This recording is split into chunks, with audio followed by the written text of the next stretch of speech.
Hi and welcome back to my channel. Welcome back to Dishing It, Mahalia.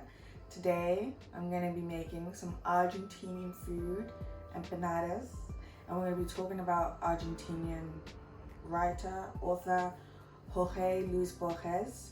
I've never had Argentinian food before. I've never had empanadas before. I know what they are to a certain extent, but I've never had them, so making them for the first time is gonna be a bit weird, but I have my recipe, and of course I'm gonna link the recipe below again so that no one feels the need to watch me and follow what I'm doing, but instead if they feel the need to want to make these, you can follow the recipe below. So yeah, I'm really excited. Let's get into the empanadas so that we can talk about the book Fictions. By the way, it's Fictions by Jorge Luis Borges. It's a short story collection, and yeah, let's get straight into it. So I already have all the ingredients needed. I've got beef, chicken stock, sugar, cayenne pepper, paprika, ground cumin, oregano, puff pastry because I'm not making my own pastry, 2 red bell peppers, and 2 medium onions I've chopped. And yeah, that's everything. So let's get into it. So I'm gonna start by oiling the pan with some olive oil. I don't know why I always pour it into the cap first before I pour it into the pan. It makes sense maybe if I was measuring something, but I'm not measuring anything. I'm just doing it for the sake of doing it. And I'm gonna put the beef into the pan.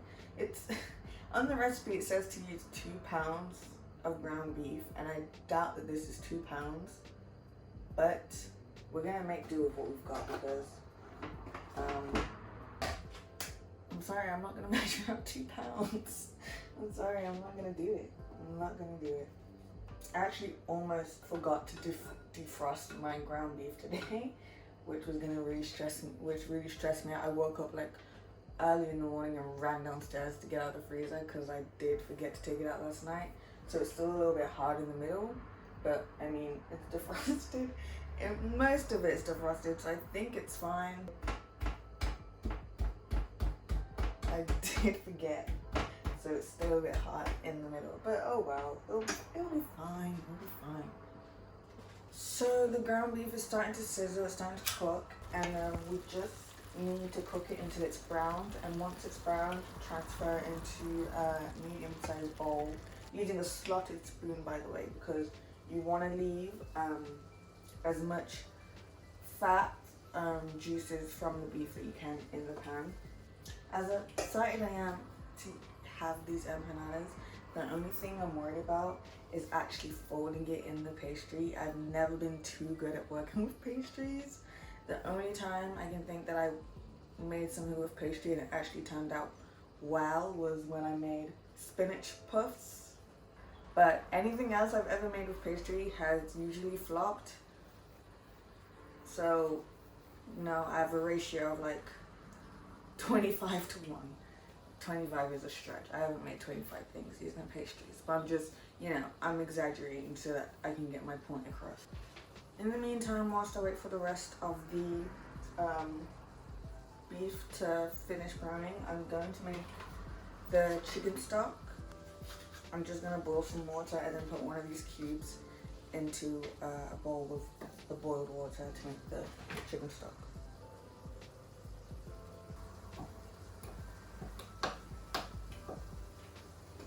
Okay, so that's the chicken stock done. And the beef looks about done, so I'm going to start transferring it from the pan, from the pan into the bowl.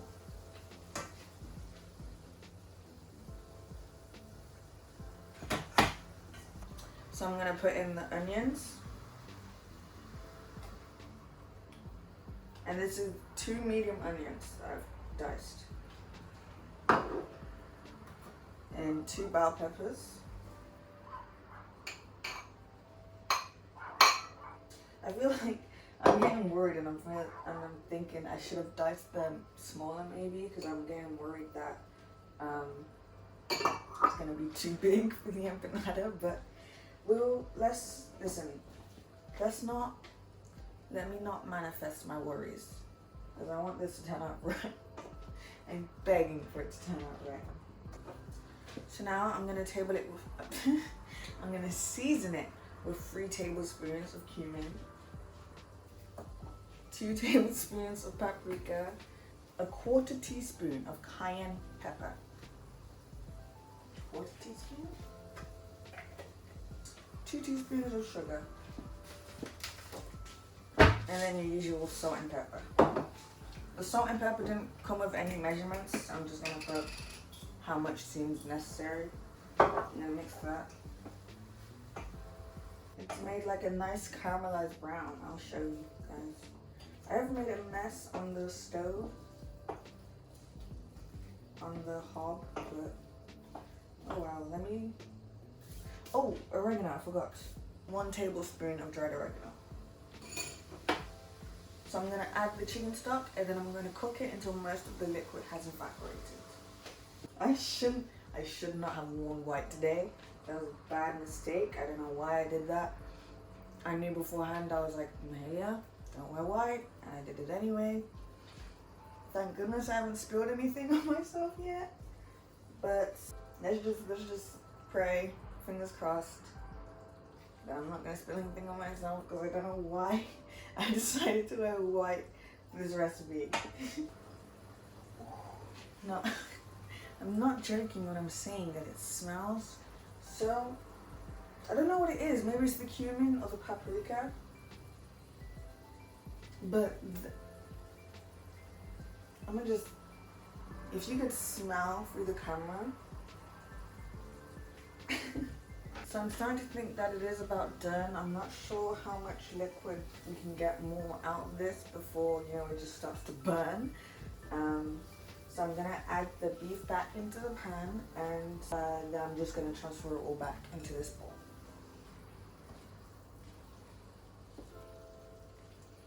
And once again, I'm dropping things onto the stove, onto the hob. It's okay though. Again, I'm gonna transfer everything back into the bowl. This is it. This is, you can see that this is for the filling. This is everything for the empanadas. Really quick, but here comes the long part now, because you have to let it chill for 3 hours. Why 3 hours? I don't know. But the recipe says let it chill for 3 hours. So I'll be back in 3 hours time to fill these. I'm very excited to see you in 3 hours. Welcome back.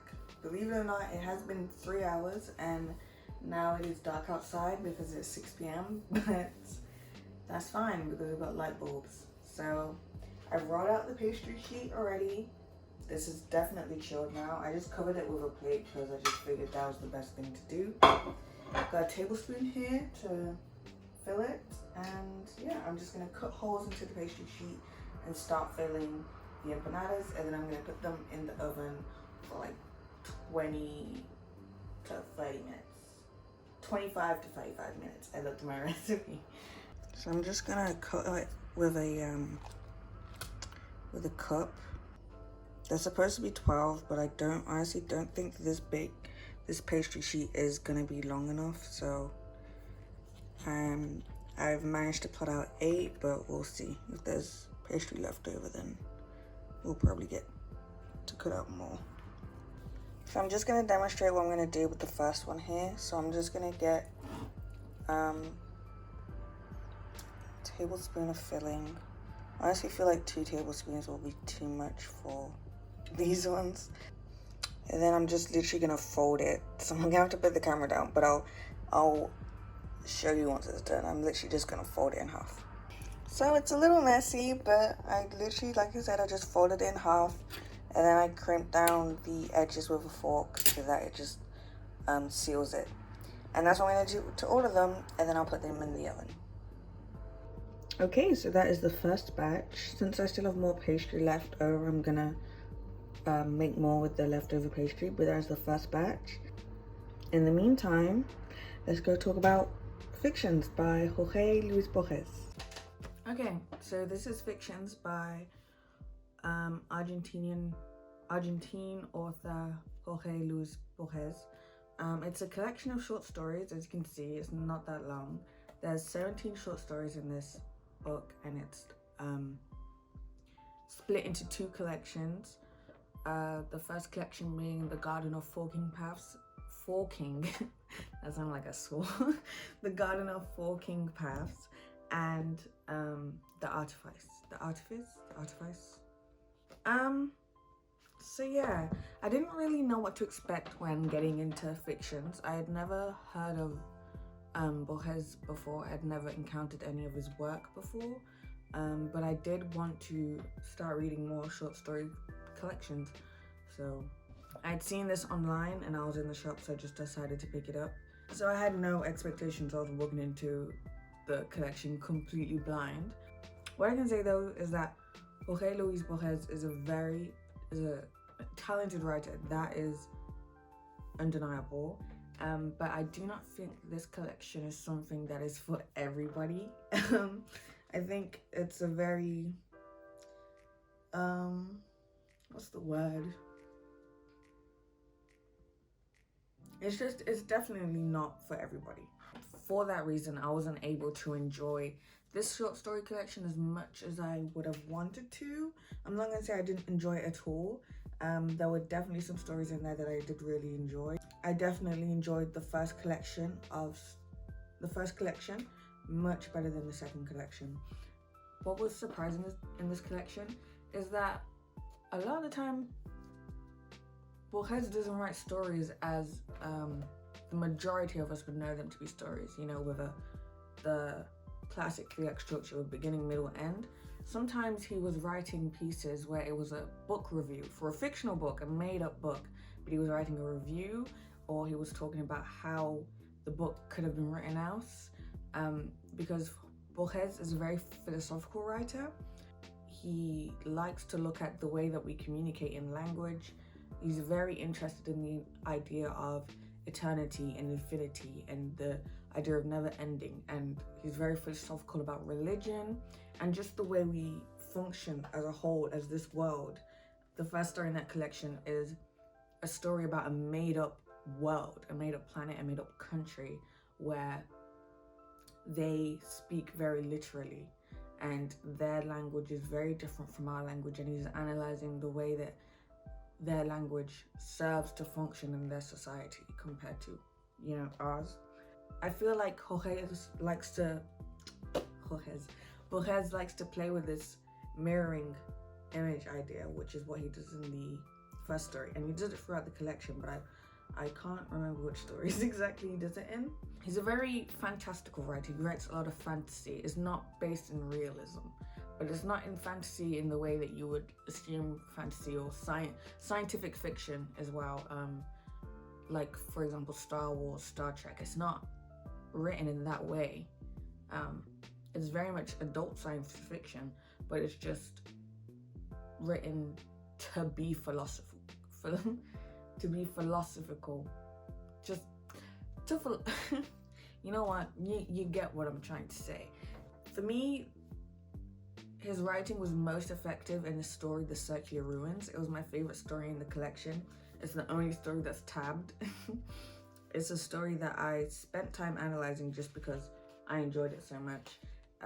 It's a story where a man tries to dream a man to life. He is essentially creating life in the same way as a subordinate god, basically. And he sleeps at the foot of this statue that's meant to represent a god of, I think, a fictitious religion. But he wants to dream up a man, and he's able to. And it was interesting, the story I thought, for the idea of creation, the idea of religion and of man. And it's a story that I would read again in that collection, honestly. There's not a lot of stories that I feel like I would want to, you know, pick up on a random day and read again.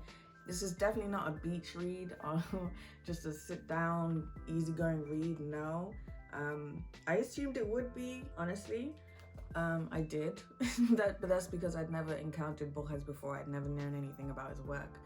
Unfortunately, though, I found that although he doesn't write about race often, he doesn't really touch on the topic of race, Borges. I do feel like the way he wrote about characters of different races to be strange. There's never really a first, even if it's written in first person or third person, very rarely do you ever really get to know the characters in the book. But sometimes, you know, other characters are described. I found that the way Borges writes about characters of different race was just a little weird for me sometimes. He tends to say a lot of he had Indian looking features, which is just, I don't know, that's just, I'd rather just, you know, you describe his features rather than just saying he had Indian looking features or just saying that the character is Indian, which I'm not even sure if the character was supposed to be Indian anyway, because I feel like the story was taking place in either in South America or Central America, so I'm thinking it may have been, you know, just Native Americans. I'm not completely sure. Just sometimes the way Borges writes about race was weird to me, and it was something I could read past, but it just wasn't, it was just kind of like, ugh, okay. And there was, you know, just like 2-3 times when the N-word was written, and I was like, was that necessary? Did that do anything for the story? Or were you just simply saying? So obviously, if you don't want to encounter that, then just don't read it. It doesn't really happen much. It's just, you know, maybe 1 or 2 instances where I picked up on it, and I was like, okay.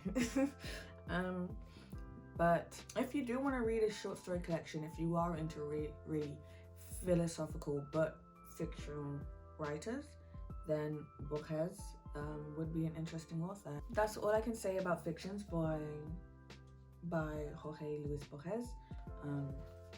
Yeah, I feel like it would have been maybe much more intriguing in Spanish, because a lot of the times texts are much more intriguing in their original language than when translated. But unfortunately, I do not read Spanish. There's a nice picture of him on the back, and it was translated. Who was it translated by?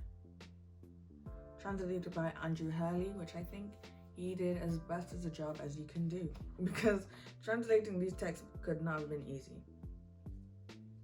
And that's all I have to say on Borges fictions. Let's go check on the empanadas. Okay, so they are done. I'm excited to taste it, honestly. I just hope it's crispy. Yeah, I'm like, that's hot. I wish I would have put cheese in them, because I know that you can put cheese in an empanada, but the recipe didn't say anything about cheese, so I wasn't gonna do it, because I was worried that if I put cheese, it would, you know, turn out wrong. But I do love things. I love pastry stuffed with cheese. I think this one is the prettiest out of all of them. And then this one is the second contender, but let's try. Bon appetit.